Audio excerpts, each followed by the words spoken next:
What's up, good people? Mark Holmes here in my workshop, and as always, I appreciate each and every one of you guys. You know, I find it crazy, and I do this myself too, because nobody likes to spend money. Well, it's true. Nobody wants to spend money, but you get what you pay for.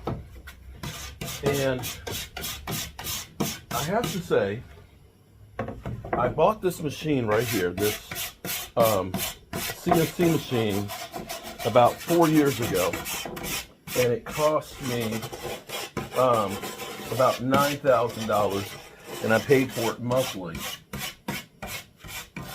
for 3 years. So I own it outright. Could have bought some ones that would have been less expensive, but you get what you pay for. I have not used the full capabilities of this machine because I can put a 4x8 sheet of plywood on here and do anything. This is my wife. We have an electric panel that's in the kitchen in our 1820s house when we upgraded it that saw the electrical circuits. And of course, you never paint an electric panel. You don't. That's one of those no-nos. But my wife wants to kind of hide it. So she said, I want to do something to go over it. So this is, although you can't really see all the details and stuff in it, ideally it would be best to paint this red, except for the letters and stuff in here. Put those so they're black. But my wife said, no, I think I want to stain it. You won't really see it, but this is a chimney, and it says the red brick. To be able to do the things that I do with this, I couldn't do this with some of the cheaper ones. This could actually build cabinets. I could put 4x8 sheet and do that. So that's where I try and tell people, you get what you pay for. And if you buy something that's not going to last, it's not going to. The thing that's kind of crazy to me is seeing Facebook posts. And I don't know if people do the post to act like they're stupid, or if they're really looking for help. I'm going to say, if you're looking for help on Facebook for a real problem, you're going to have a real problem, because as I see answers to people. So this morning I saw this one where a person, this is our old house, and I've posted pictures in there of the red brick house and things and progress that we've had with it.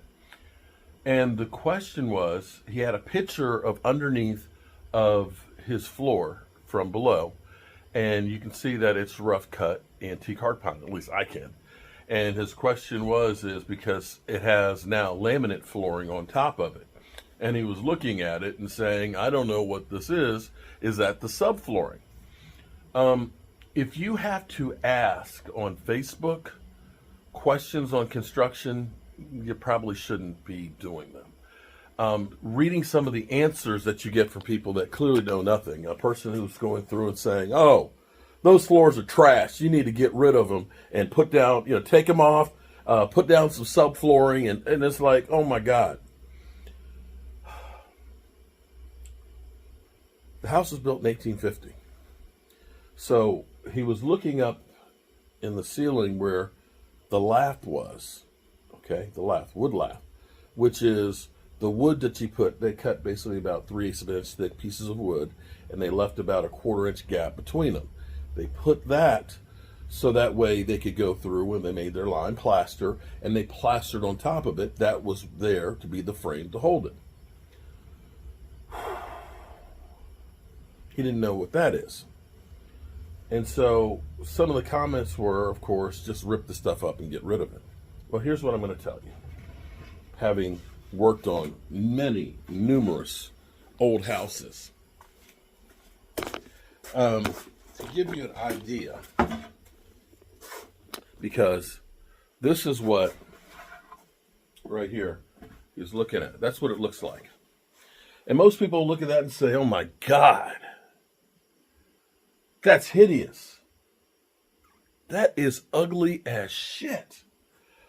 Okay, I hear what you're saying. But see, this piece of wood right here is a piece of antique heart pine. Unfortunately, these trees don't exist anymore. These trees take about 300 years to mature. And we harvest the hell out of them. Why? Because they were big, they were stable, and they have a resin in it that literally lasts forever. This came out of the red brick house. This was harvested about 205 years ago. Take a look at that.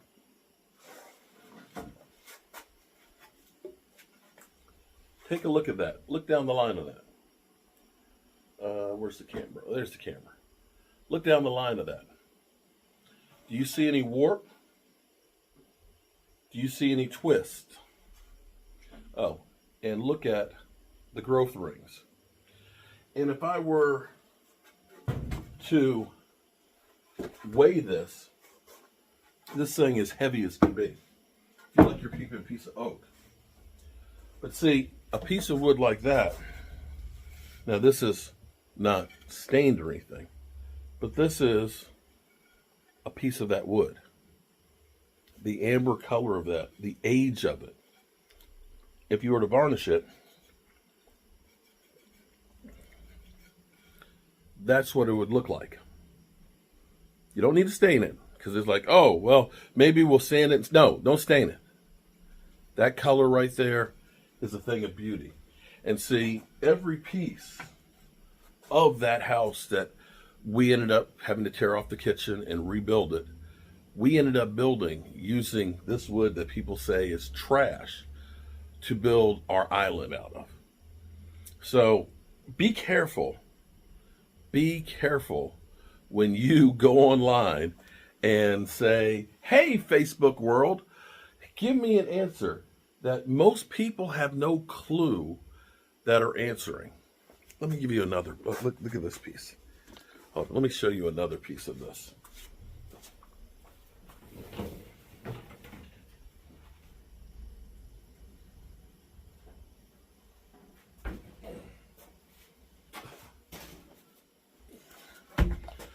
This one came from a farmhouse that was built in the 1830s, a mansion. This was part of the door frame. Unfortunately, they had termites that ended up eating it. You want to see some magic? Look at the other side of that.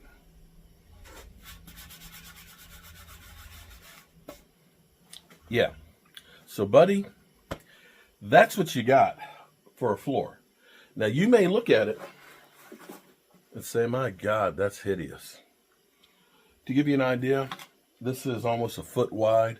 It's 6 feet tall. If somebody were to buy this piece of wood right here, it's almost 8/4. They would resaw this in half. So let's see, so it's about 12 board feet.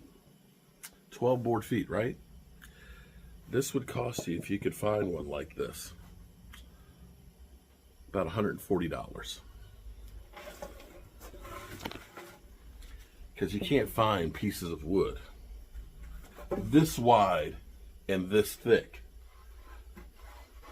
that is as old as it is. I'm Mark Holmes, and well, I appreciate you guys. And